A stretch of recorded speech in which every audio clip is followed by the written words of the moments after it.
Hey guys, welcome back to my awkward channel. Today's video is going to be really exciting because we're going to be doing a tutorial on one of Naruto's most popular tracks, Raising the Fighting Spirit. I've done a cover of this song already. If you haven't, make sure you go watch it after this video.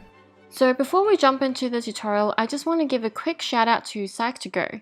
Psych2Go is a mental health channel with the purpose of making psychology accessible to everybody. They make videos with really cute animations about friendships, relationships, mental health issues, and basically anything related to psychology. I've actually been a subscriber for a while and I've watched a lot of the videos, and it's honestly my favorite mental health channel to watch. It's kind of like an online therapist for me. Make sure you go check out the video. I will link it in the description box for you down below. Now back to the tutorial.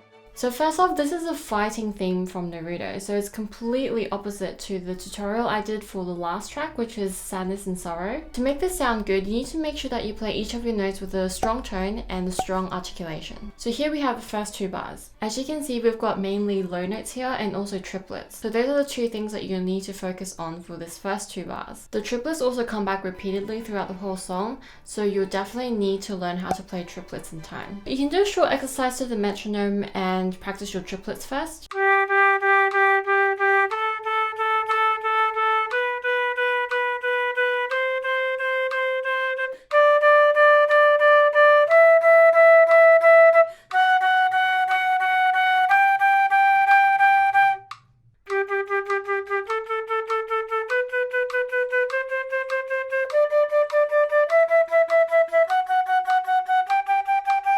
I tongue the bottom E's here, of course, but the rest are actually just slur because it sounds better that way and it's also a lot easier.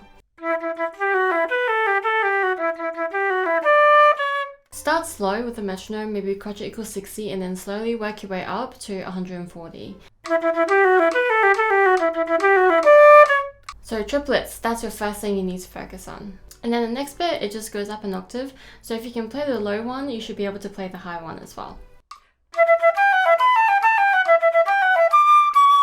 The crotchet D and C sharp here are two really important notes, so play them with accents and make sure that they are right on time. So the next new rhythm we have are these right here. These are really tricky to play on time. The first beat is going to come on that crotchet rest, but the second one is between the second and third note.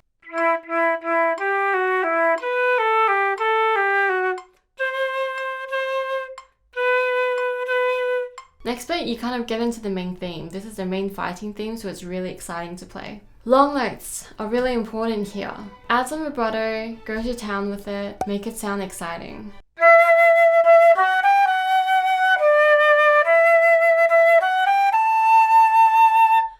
And the crotchet rest at the end of A is really just to give you a chance to breathe. Make sure you don't stop too long and break the phrase because it actually connects into the next one.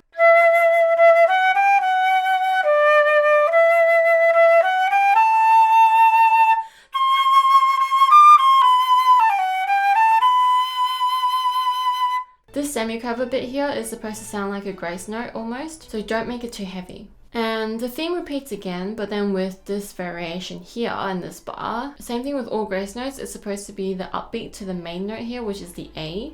So don't put emphasis on the grace note instead of the main note. If you drag it out too long as well, it's not going to sound good, so make sure they're short and clear.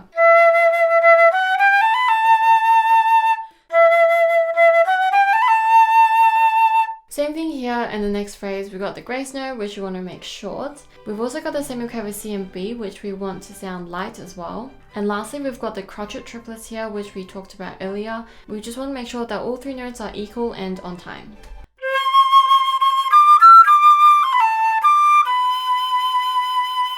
That concludes the power theme. Now this next section here is played by some kind of plucked instrument in the original track. So in order to achieve that same kind of effect, we need to make sure that all these crotchets are quite short. So this is why we want to make the articulation as clear as possible, because we're trying to recreate that kind of feel.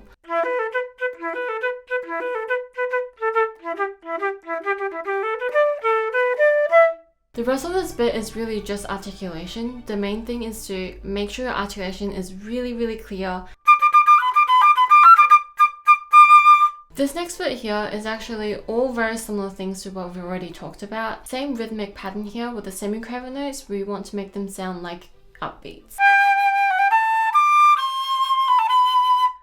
So those are the particular tips I want to give to you for this tutorial. I hope you find it really useful and have fun playing it. If you would like to get one-on-one help with me, I do that on my Patreon. You can check out the link in the description box down below. If you like this video, make sure you watch my other tutorials over here. Remember to like and subscribe and turn on notifications. I shall see you next time. Bye!